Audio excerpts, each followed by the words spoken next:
का अंदर भी डर का माहौल था, लेकिन डर का माहौल भाग गया। आपने कार्रवाई करेगा, इस सरकार देखना है सोचना है में नहीं है। I have ever faith to Calcutta police.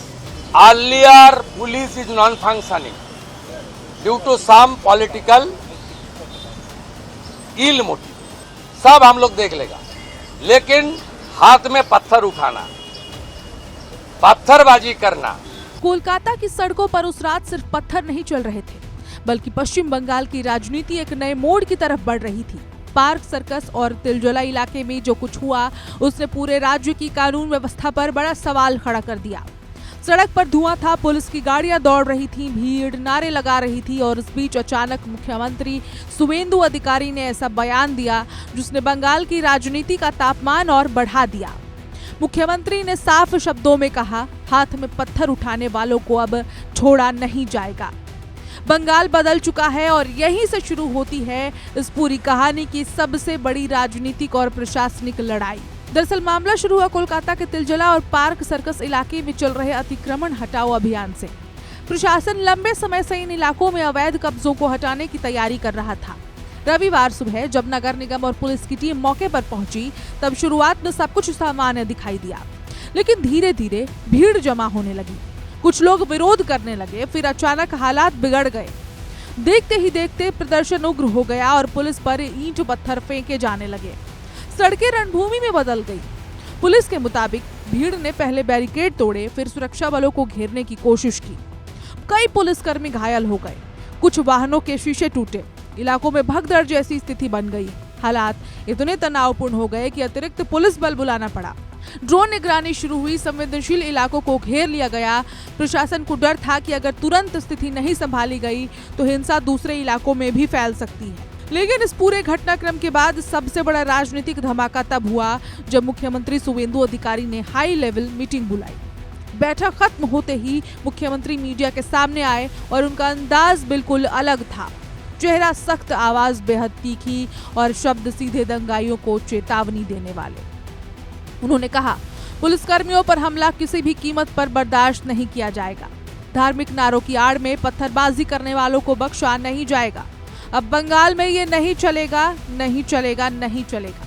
3 बार इस शब्दों पर जोर देने का मतलब मुख्यमंत्री बहुत ही सीरियस दिखाई दिए, सख्त चेतावनी दे रहे थे। खुद सुनिए उन्होंने क्या कुछ कहा।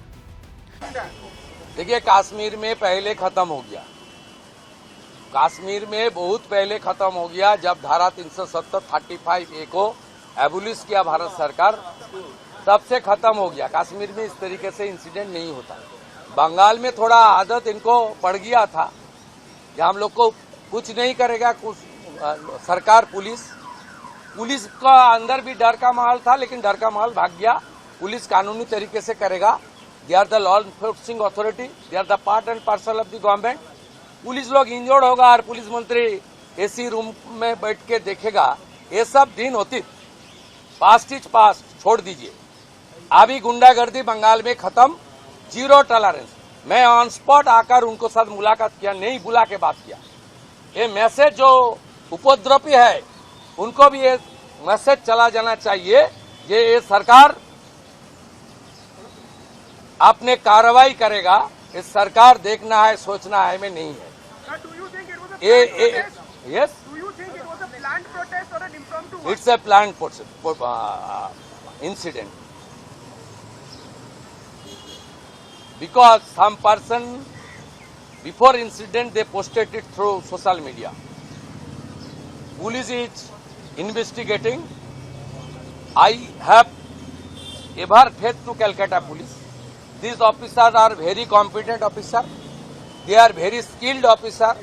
They are highly educated officers. They are true patriotic people. The officer knows what to do or not to do. मुख्यमंत्री का ये बयान सिर्फ एक प्रशासनिक चेतावनी नहीं मानी जा रही, बल्कि इसे बंगाल की राजनीति में एक बड़े बदलाव के संकेत के तौर पर देखा जा रहा है, क्योंकि वर्षों से विपक्ष बंगाल में कानून व्यवस्था, राजनीतिक हिंसा और पुलिस पर हमलों को लेकर सवाल उठाता रहा है। लेकिन इस बार मुख्यमंत्री खुद आक्रामक मोड में दिखाई दिए। उन्होंने साफ कहा कि राज्य में 0 टॉलरेंस नीति लागू की जाएगी और एंटी सोशल या एंटी नेशनल गतिविधियों को किसी भी कीमत पर बर्दाश्त नहीं किया जाएगा। राजनीतिक जानकारों का कहना है कि सुवेंदु अधिकारी इस मुद्दे को सिर्फ कानून व्यवस्था तक सीमित नहीं रखना चाहते, वे इसे सख्त प्रशासन बनाम अराजक राजनीति की लड़ाई के रूप में पेश कर रहे हैं। यही वजह है कि उन्होंने अपने बयान में बार बार पुलिस पर हमले का जिक्र किया।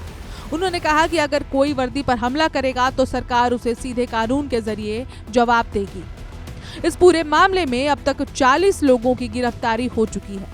पुलिस लगातार सीसीटीवी फुटेज खंगाल रही है। सोशल मीडिया मॉनिटरिंग भी शुरू कर दी गई है ताकि हिंसा भड़काने वाले लोगों की पहचान की जा सके। कई संदिग्धों के घर पर छापेमारी की खबरें भी सामने आ रही हैं। प्रशासन का दावा है कि जिन लोगों ने हिंसा की साजिश रची उन्हें जल्द गिरफ्तार किया जाएगा। लेकिन इस पूरे घटनाक्रम ने बंगाल की राजनीति में एक नया ध्रुवीकरण भी पैदा कर दिया है। विपक्ष कह रहा है कि सरकार अब कानून व्यवस्था के मुद्दे पर सख्त दिखने की कोशिश कर रही है क्योंकि जनता के बीच हिंसा और असुरक्षा की भावना बढ़ रही है। वहीं सरकार का कहना है कि कुछ संगठित तत्व जानबूझकर माहौल खराब करने की कोशिश कर रहे हैं। मुख्यमंत्री सुवेंदु अधिकारी ने महिलाओं के खिलाफ अपराधों का मुद्दा भी उठाया। उन्होंने कहा कि बंगाल में अब महिलाओं पर अत्याचार करने वालों को किसी भी हालत में नहीं छोड़ा जाएगा। उन्होंने साफ कहा कि अब तक बहुत कुछ हुआ लेकिन अब कार्रवाई हुई। उनके इस बयान को लेकर भी राजनीतिक गलियारों में चर्चा तेज हो गई क्योंकि आने वाले समय में बंगाल सरकार कानून व्यवस्था और महिला सुरक्षा को बड़ा राजनीतिक एजेंडा बना सकती है। Earlier, police is non-functioning due to some political ill motive. Now they are free. They are working as per the law within the BNS. And the main principle of our constitution for the people, of the people by the people. जनता के लिए जो काम करना चाहिए वो करेगा। Superior police officer जो आदेश करेगा, ये डिसिप्लिन ऑर्गेनाइजेशन ये करेगा। और बाकी कलकत्ता पुलिस का स्ट्रेंथ और मॉडर्नाइजेशन, इंफ्रास्ट्रक्चर, लॉजिस्टिक सपोर्ट, ये सब हम लोग विद इन 6 मंथ, अब देख लेना कलकत्ता पुलिस सबसे अच्छा पुलिस बन जाएगा। उनको सपोर्ट देना चाहिए। अभी हम लोग सेंट्रल होम मिनिस्ट्री से रिक्वेस्ट करूंगा, जो 40 कंपनी पैरामिलिट्री है, ऑल्टरनेट अरेंजमेंट तक उनको यहाँ रखना चाहिए। नहीं तो हमारी मैन पावर इतना शॉर्टेज हो जाएगा, ये उपद्रवी को मौका मिल जाएगा। ठीक है, हम सब लोग डिस्कशन कर लिया क्या करना चाहिए। जनता को आश्वस्त कर रहा हूँ, पूरा पुलिस को सरकार का कोऑपरेशन कीजिए। और कोई एग्रीवनेस है, कोई पुलिस के खिलाफ, कोई किसी का खिलाफ कोई शिकायत है, तुरंत आकर OCIC से मुलाकात कीजिए। OCIC का खिलाफ कुछ है तो DC का साथ मुलाकात कीजिए। DC का खिलाफ कुछ है तो लाल बाजार में जाकर कीजिए, नहीं तो मेल में भेज दीजिए। CP का खिलाफ कुछ है तो नवान्न में CO में भेज दीजिए। सब हम लोग देख लेगा। लेकिन हाथ में पत्थर उठाना, पत्थरबाजी करना और रिलीजियस नारा के साथ गुंडागर्दी करना, ये बंगाल में नहीं होगा, नहीं होगा, नहीं होगा। इधर पार्क सर्कस इलाके में अभी भी तनाव पूरी तरह खत्म नहीं हुआ है। पुलिस फ्लैग मार्च कर रही है। कई इलाकों में धारा 144 जैसी सख्त निगरानी व्यवस्था लागू की गई है। इंटरनेट और सोशल मीडिया गतिविधियों पर नजर रखी जा रही है। प्रशासन का डर है कि अफवाहें माहौल को फिर से खराब कर सकती हैं। स्थानीय लोगों के बीच भी इस घटना को लेकर 2 तरह की राय दिखाई दे रही है। कुछ लोग प्रशासनिक कार्रवाई का समर्थन कर रहे हैं और कह रहे हैं कि सरकारी जमीन पर अवैध कब्जे हटाने चाहिए। वहीं कुछ लोग दावा कर रहे हैं कि कार्रवाई अचानक और कठोर तरीके से की गई, जिससे तनाव बढ़ा। लेकिन इन सबके बीच एक बात साफ है, बंगाल सरकार अब इस मामले को राज्य की प्रतिष्ठा से जोड़कर देख रही है। दिलचस्प बात यह भी है कि मुख्यमंत्री सुवेंदु अधिकारी का पूरा राजनीतिक संदेश अब सख्त शासन के इर्द गिर्द घूमता दिखाई दे रहा है। जिस तरह उन्होंने लगातार 3 बार कहा अब बंगाल में ये नहीं होगा, उसने उनके समर्थकों के बीच एक मजबूत संदेश भेजा है। बीजेपी कार्यकर्ता सोशल मीडिया पर इस बयान को बड़े पैमाने पर शेयर कर रहे हैं और इसे नया बंगाल मॉडल बता रहे हैं।